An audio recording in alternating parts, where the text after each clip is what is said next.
फिर दिन हुआ,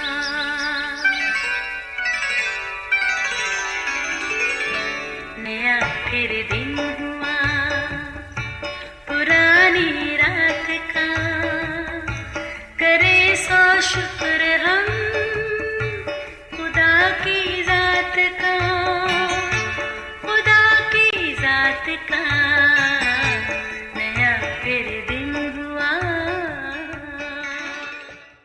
आज की आयत, बल्कि जब तू दुआ करे तो अपनी कोठरी में जा और दरवाज़ा बंद करके अपने बाप से जो पोशीदगी में है दुआ कर।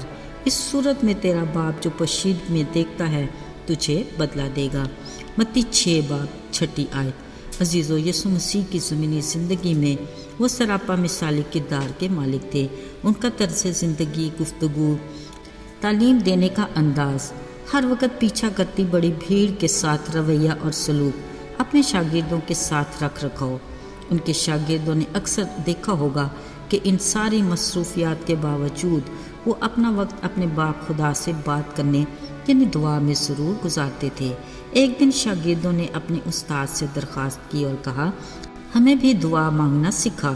यीशु ने उन्हें कहा, जब तुम दुआ मांगो कहा करो, आए हमारे बाप तू जो आसमान पर है। गौरतलब बात यह है कि यीशु ने हमें खुदा को बाप कहने का हक दिया। बिलाशुबा ये हमारे लिए बहुत बड़ा एहसास है जिसको हमें किसी कीमत भी खोना नहीं चाहिए, बल्कि इसको बरकरार रखने के लिए हमें ईमान की मजबूती और खुदा बाप की रफ़ाकत में जुड़े रहने की ज़रूरत है।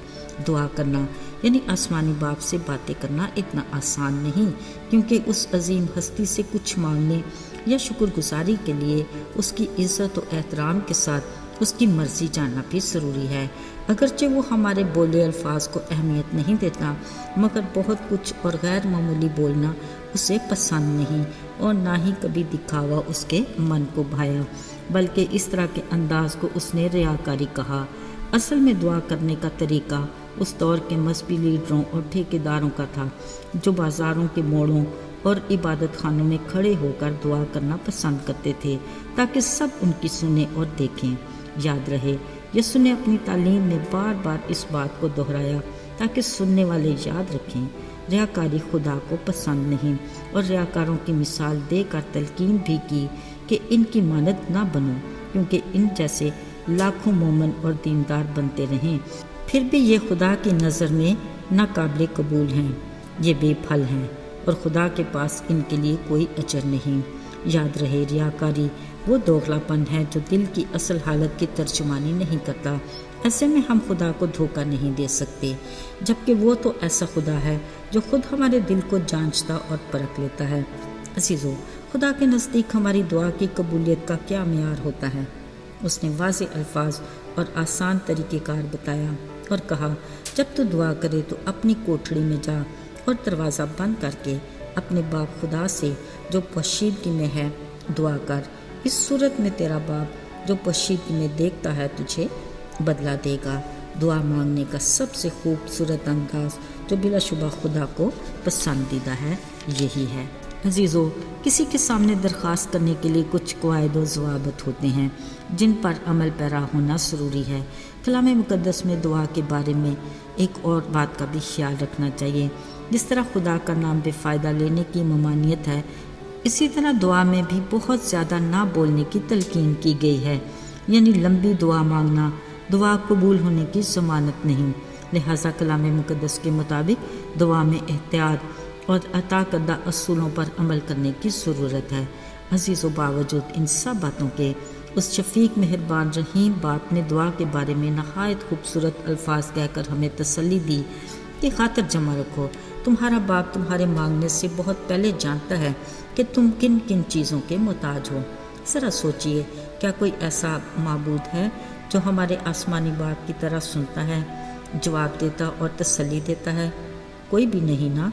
अगरचे वो हमारी ज़रूरियात से वाकिफ़ है, फिर भी वो यही चाहता है कि हम खुद उससे मांगें ताकि हमारा बाप के साथ रिश्ता उसवार रहे। वो हमें वक्त पर हर रोज़ की रोटी अदा करता है। वो यहोवा यरी है, मुहैया करता है। वो फ़िक्र से हमारी ज़रूरियात को पूरा करता है। पर मुबारक वही कहलाते हैं जिनका तवक्कुल उस पर है और जिनकी उम्मीद का خداوند ہے۔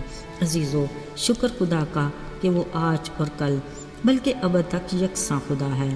وہ ایک ایسی ماں کی طرح اپنے پروں میں اپنے لوگوں کی حفاظت کرتا ہے اور ایک شفیق باپ کی طرح مشکل میں اپنے بچوں کا سائبان ہے۔ ایسے میں ہمارا اصلی دشمن ابلیس سخت الجھن کا شکار ہو کر پھر گرجنے والے شیر ببر کی طرح دھاڑتا اور ڈھونڈتا پھرتا ہے کہ کس کو پھاڑ کھائے۔ ان خطروں سے محفوظ رہنے کے لیے ہمیں ہر وقت باپ کی قربت اور رفاقت کی ضرورت ہے۔ بلا ناغہ دعا کے ذریعے خالق خدا سے جڑے رہیں۔ کلام کی روشنی میں احتیاط کے ساتھ اپنے راستوں کا چناؤ کریں تاکہ ابدیت کے لیے ہم تسلی میں رہیں۔ آئیے دعا کریں۔